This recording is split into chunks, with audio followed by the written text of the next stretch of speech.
Chennai YouTuber Maridhas ஜாமீனில் விடுவிக்கப்பட்டுள்ளார். அமைச்சர் கீர்த்தனா குறித்து அவதூறு வழக்கில் கைதான மாரிதாஸை விடுவித்து நீதிபதி உத்தரவிட்டுள்ளார்.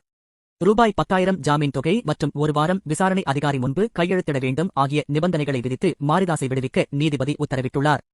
யூடியூப்பில் பிரபலமாக இருப்பவர் மாரிதாஸ். இவர் தனது சேனல்களில் தொடர்ச்சியாக ஆளும் தரப்பு மீது பல்வேறு குற்றச்சாட்டுகளை முன்வைத்து வீடியோக்களை பதிவிட்டு வருகிறார்.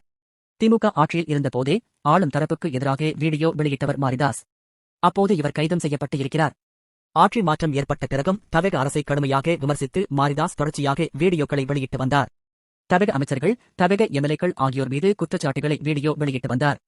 இதற்கிடையே சமீபத்தில் இவர் ஏஐ மூலம் வீடியோக்களை வெளியிட்டு அவதூறு பரப்புவதாக தமிழகவினர் குற்றம் சாட்டி வந்தனர். குறிப்பாக தொழில்துறை அமைச்சர் கீர்த்தனா குறித்து அவதூறு பரப்பியதாக குற்றச்சாட்டுகள் எழுந்தன. இந்தச் சூழலில்தான் மதுரையில் உள்ள மாரிதாஸின் வீட்டிற்கு நேற்று காலை அதிரடியாக சைபர் கிரைம் போலீசார் விரைந்தனர். தனது வீட்டிற்கு போலீசார் வந்துள்ளதை மாரிதாஸே தனது சமூக வலைதள பக்கத்தில் பதிவிட்டிருந்தார். மாரிதாஸ் கைது செய்யப்பட்டதை பல்வேறு அரசியல் தலைவர்களும் கடுமையாக கண்டித்தனர். ஜனநாயகம் மற்றும் கருத்துரிமை நசுக்கப்படுவதாகச் சாடினார். இதற்கிடையே மதுரையில் கைது செய்யப்பட்ட மாரிதாஸ் சென்னைக்கு அழைத்து வரப்பட்டு நீதிமன்றத்தில் ஆஜர்படுத்தப்பட்டார். இந்தச் சூழலில்தான் இரவு நேரத்தில் மாரிதாஸுக்கு ஜாமீன் கிடைத்துள்ளது. அவரை போலீசார் ஆஜர்படுத்தியபோது விசாரித்த நீதிபதி ஜாமீன் வழங்கினார். அமைச்சர் கீர்த்தனா குறித்து அவதூறு வழக்கில் கைதான மாரிதாஸ் விடுவிக்கப்பட்டார். 10,000 ரூபாய் ஜாமீன் தொகை மற்றும் ஒரு வாரம் விசாரணை அதிகாரி முன்பு கையெழுத்திட வேண்டும் ஆகிய நிபந்தனைகளை விதித்து மாரிதாஸுக்கு நீதிபதி ஜாமீன் வழங்கினார்.